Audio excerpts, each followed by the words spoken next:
Welcome to Füssen, the largest major town next to the tourist behemoth that is Neuschwanstein. And so, we've come down here for a cheeky weekend to see if there's more to experience in this town than just the fairy tale castle.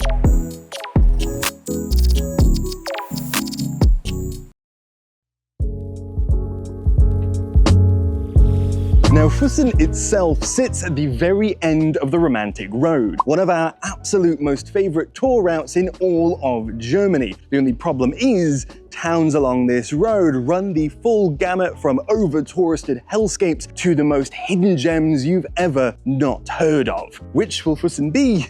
There's only one way to find out, and so like any good near-from-home video, we're gonna start with a damn good walk.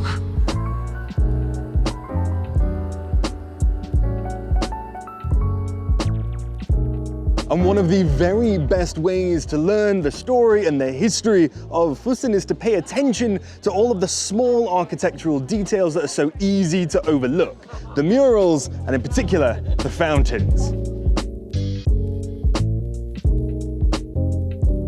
This Brunnen right here, the Brotbrunnen, has to be my favorite. Not only because I do quite love some bread, but I also love every step of its historical production. Crowning this wheat stem podium, we have three guys. We have the thresher with his whomping stick, the miller with his grindstone, and of course, the baker with his paddle, I guess his bread paddle. It's really cool, and little mice on the wheat stems. How realistic. A fountain to bread. Could you ask for anything more? So as a classical musician, I absolutely love the story of this fountain. The Lautenmacherbrunnen celebrates the fantastic heritage of lute making here in Füssen. In fact, it was in these very streets where Europe's first lute making guild was founded. It is impossible to overstate the importance that this town plays in shaping the tone of Western classical music. I love this fountain.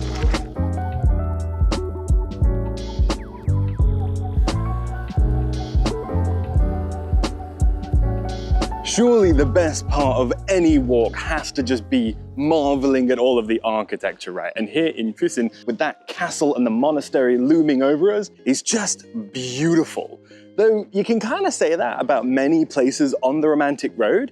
What you really need to do though is learn by contrast. If you pay attention to our videos in like Rothenburg or Nördlingen is probably my favorite, we may be on the Romantic Road, but they look completely different.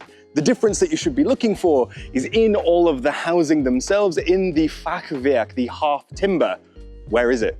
They don't do that down here, and that's because we've finally gotten so close to the Alps that Alpine culture has taken over and is all about murals and pastel colors, no Fachwerk. The kind of difference that you can only really appreciate when you've traveled to a lot of these places and you are learning by contrast.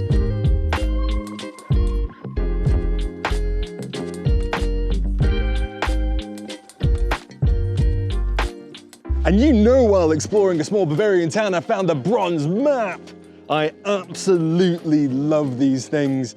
Oh, they're so beautiful, and they really ground you and place you in all the streets that you've gotten to explore. Brilliant.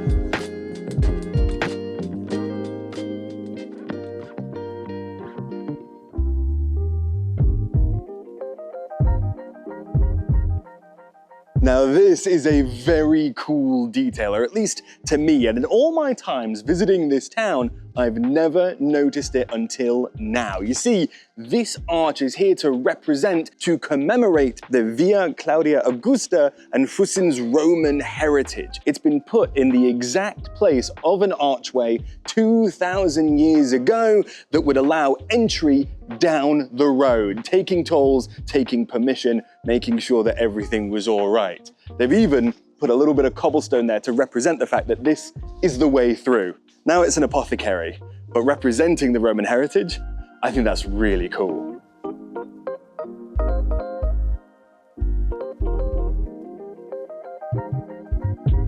Wandering around the streets, you never know what you're gonna find, and I didn't know this was even an option, but I absolutely love it. At Nina's Flohmarkt, she has a pigeon coop in her window. Why?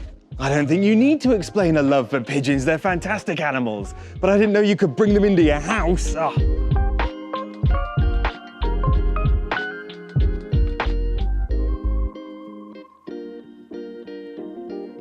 traditional Bavarian Dobby. Why is he here? And of course, as we're strolling around, it's always worth mentioning how we got here, because you know I gotta talk about trains.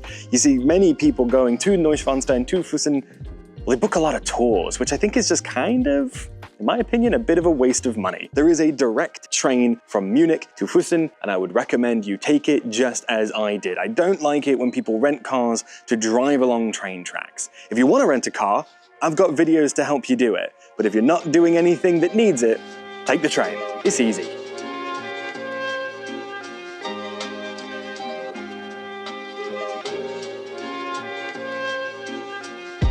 But seriously, tourists, come on guys. We need to have a talk for a moment because this is not a hidden gem of a town, right? Tourists know about Füssen. There are tour buses full of people. It's high noon on a Sunday, 2 streets over there, leaving all of the side streets empty. What are you doing? Stop following these choreographed paths. I mean, this is easily the most beautiful square in all of Füssen, right by the walls, and I have it to myself. Your loss is my gain. And for the followers of this channel, you get to benefit from it too. In fact, I'm gonna take my own advice and not only listen to it, but live it and have a beer in this glorious courtyard. I'd recommend you do the same. I'm gonna take my time to really enjoy this in peace. See you in a minute. Prost, everybody.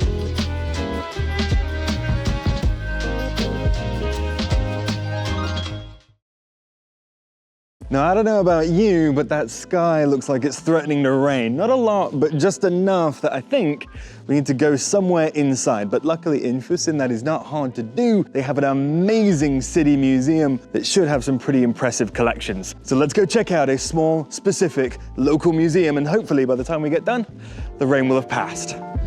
One can hope. Not gonna lie, turning your main monastery into a museum is super cool, but I'm a little bit lost. There's lots of signs, but I still don't quite know where to go. I feel like I'm not supposed to be here. It's not a bad thing. Being lost in a monastery is pretty cool. This is beautiful, and the way that they've preserved the actual raw architecture of it all, with these metal walkways, I feel like I'm in an antiquarium. This map is incredible. I mean, you weren't kidding earlier. I thought maybe you was a little bit of hyperbole by the fountain when you said that you can't overstate how important Füssen has been for instrument making, luthiership. But this is a migration map of all of the great luthiers who started in Füssen and traveled around Europe. Just look at all the dots.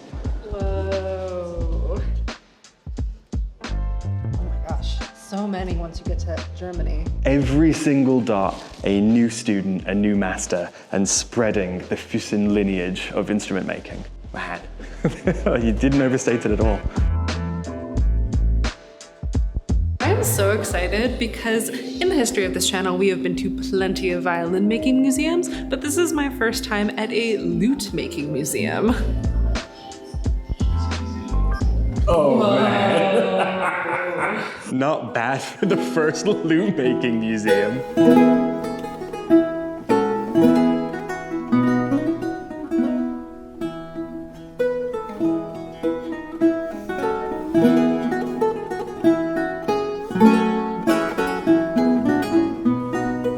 This is cool. So this is extra interesting because when we think of Western classical music, we often think of the violin, the cello, other bowed stringed instruments. But what you wouldn't realize from the way we conceptualize Western classical music today is that the most popular instrument for a couple hundred years before that was actually the lute.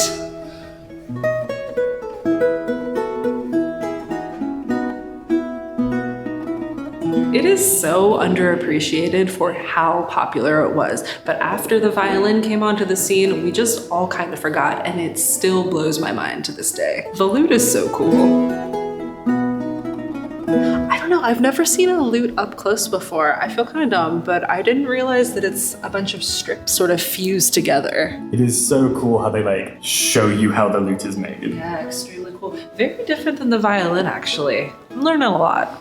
I guess that construction isn't similar at all. No. Like nothing like this looks like a violin. No, the violin is like a carved top piece of wood, a carved bottom piece of wood, and then the edging. Three big pieces, really. But this is so much more complex. Oh, come look at this. You were so right about the construction. You're not gonna like this. For those of you squeamish at home, avert your eyes. Oh, I wasn't expecting that. That really does properly make me nauseous. This is very horrible, but it's exactly what you were saying, right? The construction, it couldn't be more different if you tried. Oh, incredibly different instruments. And only one of them remembered.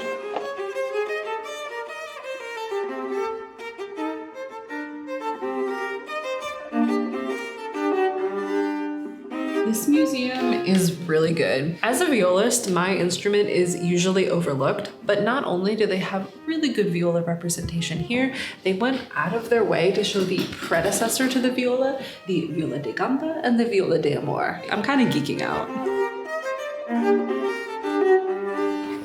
And of course, as much as I've loved learning about the lute, there is a violin and a viola shop here. It's kind of cool because it's like a modern version of the violin exhibit that they have in Mittenwald. Only a classical musician would look at this and call it modern. Really? This doesn't look This modern looks to you? so dated. This looks normal to you? Yeah. Oh my God.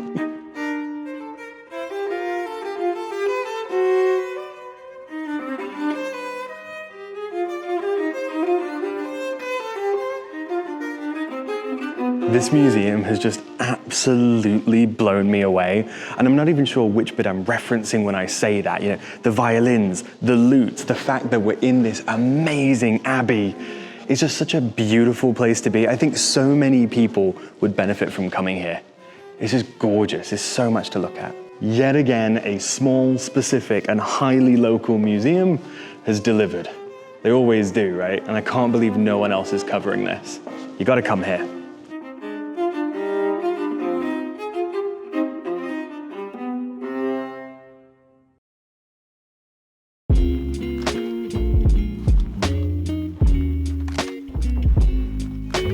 Cafe cooking time? Yes. Have you found a place? In fact, not only have I found a place, it wasn't here last time we visited Füssen. There's a brand new coffee shop. I think you're gonna love it.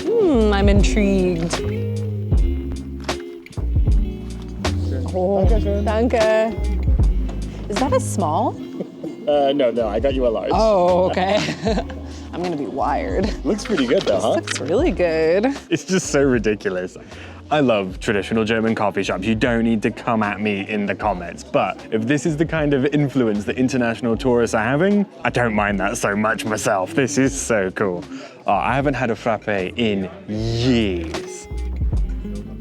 It's really good. It's a tiramisu frappe and it tastes exactly like sugar and good coffee. What else do I need?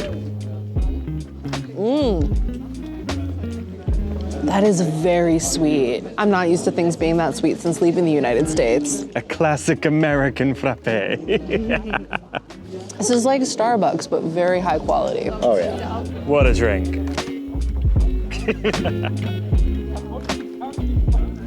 And of course, to finish off our ritual of cafe and kuchen, coffee and cake, as you must do when visiting any German city, town or village, we've went with the Bienenstich, which I don't think we've ever had on this channel before. It's kind of a shame because it's a really good cake that you need to be looking out for. It's a standard custard and creamy cake, but what's special is the top layer of caramelized honey and almonds, hence the name Bienenstich, bee sting. But names and lore besides, how does it taste?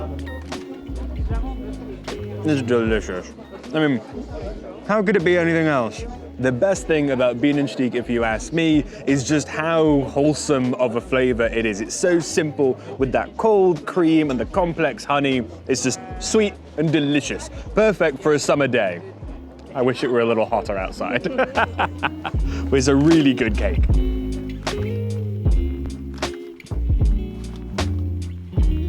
And you knew this was coming. No trip to a romantic road town would be complete without checking out the border wall.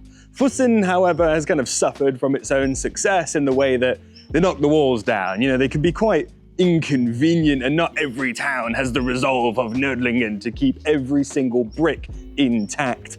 However, if you know the right side streets to go down, I still think it's damn beautiful.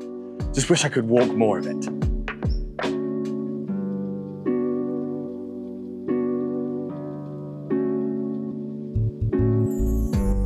Welcome to Camille's Graveyard Reviews, a YouTube video within a YouTube video. Today we're in the St. Sebastian Cemetery, Alte Friedhof in Füssen. Now strap in because this graveyard has a lot to love. I'm so excited to show it to you. It's got so much that it might even be a contender for my new favorite European graveyard. For those who are keeping score at home, my current favorite is a tie between the St. Sebastian Cemetery in Salzburg and the Olsztyn Cemetery in Prague. Still deciding, I'll let you know at the end of this review what my ultimate favorite is. But I'll start with the positives. People familiar with near.fromhome lore will know that I love wild cemeteries. I love it when the groundskeepers just allow the grasses and shrubbery to sort of not take over, but to sort of do their thing.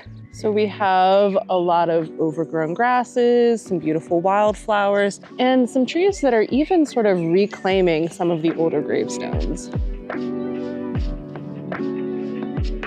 I think it allows for a very peaceful, tranquil atmosphere, but for us also to maintain that spooky feeling. As you find yourself relaxing, you are reminded that you are in a spooky graveyard. Speaking of those gravestones, many of them are quite diverse, actually. I'm seeing a lot of interesting cemetery art that I don't normally see. Nothing crazy, but it is a little bit unusual for a seasoned graveyard visitor such as myself.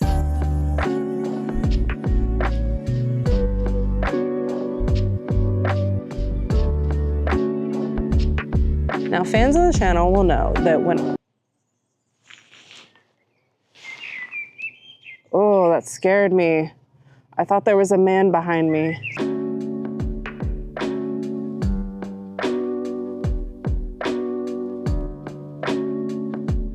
When I'm ranking and reviewing my graveyard, I am looking at the perimeter real estate. It is gonna be hard to beat the perimeter real estate here because we have the only section of the preserved medieval wall right here in this graveyard. However, the other side of the graveyard leaves a lot to be desired. I feel like they're not putting their best out there with this wall. I really appreciate seeing some spooky mausoleums on the outer perimeter, and I'm not seeing a lot of interesting art like I did in the Salzburg cemetery. But I will say an aspect of this wall that I haven't ever seen in all of my travels in Europe so far is this nice pop of color that they've added. Not only does it actually fit really nicely with the color palette and pop a little bit too, it matches the buildings outside of the cemetery. These nice pastel Bavarian colors. I really like that, that's unique.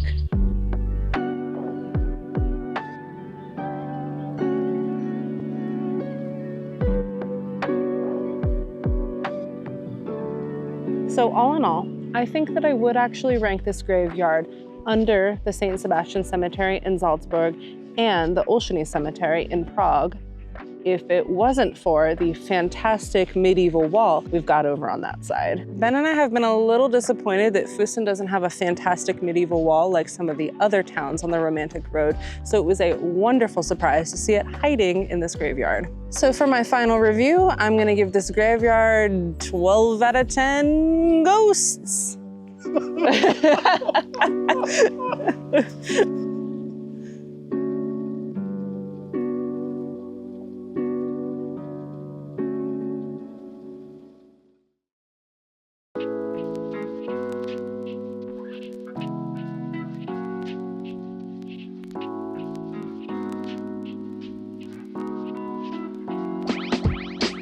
And so you know, as much as I love architecture and walking in and around these gorgeous medieval streets, Füssen has far more to offer. Built along the river Lech, there is an amazing waterfront path, a gorgeous park, and maybe, if we can get there in time, a really cool waterfall that I've never seen before. Let's get walking.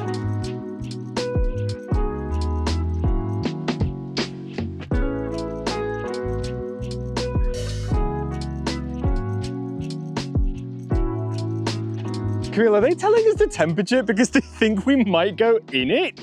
I mean, 7, the perfect temperature for swimming. The swimming temperature. You could just imagine it in your head right now. Old naked German man going in here for a little ice bath. Not me. I'm getting away from it. After all these years, I legitimately cannot get over the color of Bavarian rivers. If this was anywhere else in the world, I would think they were dyeing it. I would think it was maybe toxic. But the water here is just so beautifully, vividly blue. I could stare at it all day. I love walking by the river.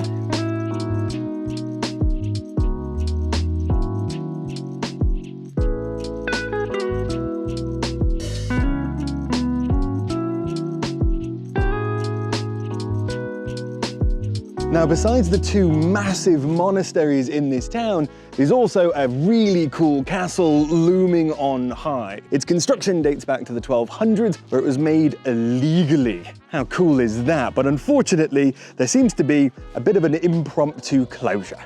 So I'm not going to be able to go into it today. But frankly, you know my feelings on these sorts of castles. Going inside is all right. Walking around is where it's at. And so hopefully we'll get to see this plenty as we walk around town. Does look kind of cool inside though. Maybe one day we can come back. All in all, maybe I'm spoiled, but this walk is lovely, but not incredible. We've definitely had rougher and tougher on this channel, but as a stroll, it has been lovely. Though that's not really why I'm so excited to be here, because there's a timelessness to this route that I am just in love with. You see, we're not just walking or strolling along any old path. This is the Via Claudia Augusta, not the first time I've walked that path before, an ancient Roman trade route as it crossed over the Alps and into Germany. This is a very cool route, the Romans themselves passing by, and in fact, that's why Füssen itself exists. It started as a Roman trading post, then fortified further, and eventually hitting its peak in the Middle Ages, which is what we know and love it for today. But as with many things in Europe, it was Roman first. So even if it's a bit tame, I love it.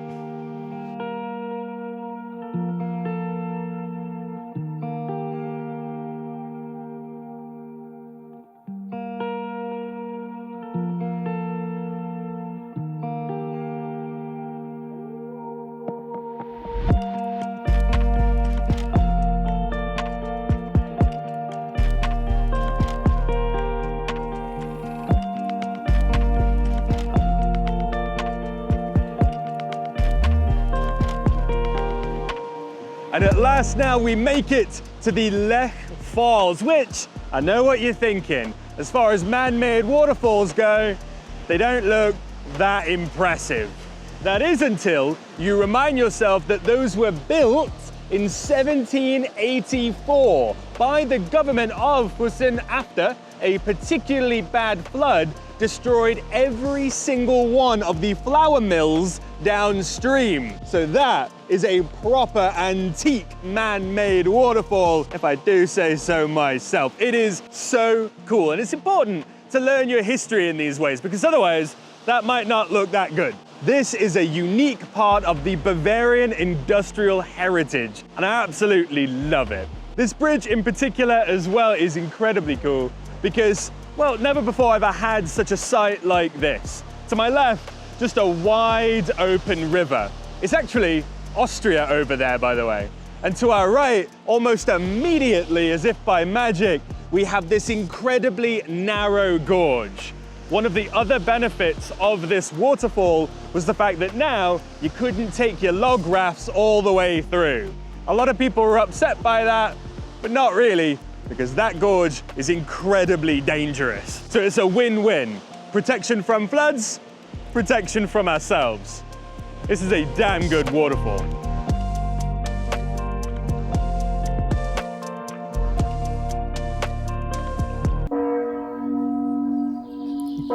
And perfectly on cue, we arrive back to the Baumgarten on our way towards the town, quite literally underneath the monastery, though as I pan the camera around, I bet you cannot believe it.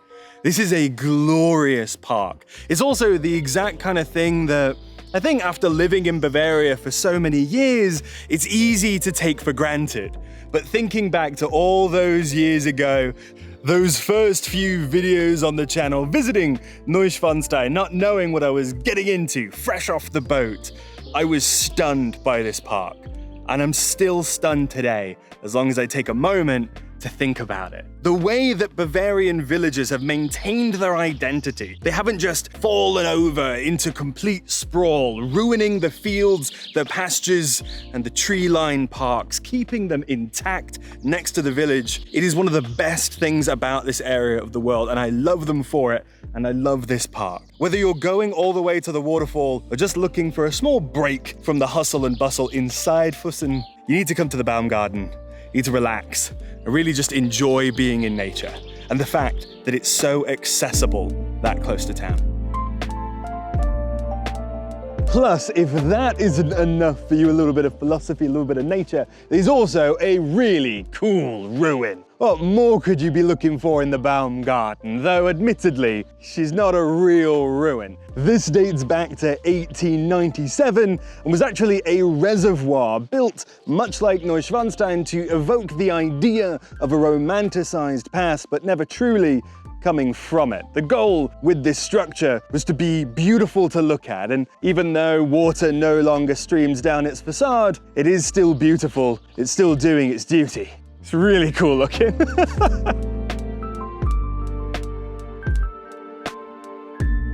And so as we finally arrive back into town, we also arrive at the end of this video, but not the end of the weekend. There's so much more to do in this area. In fact, you've been asking for years.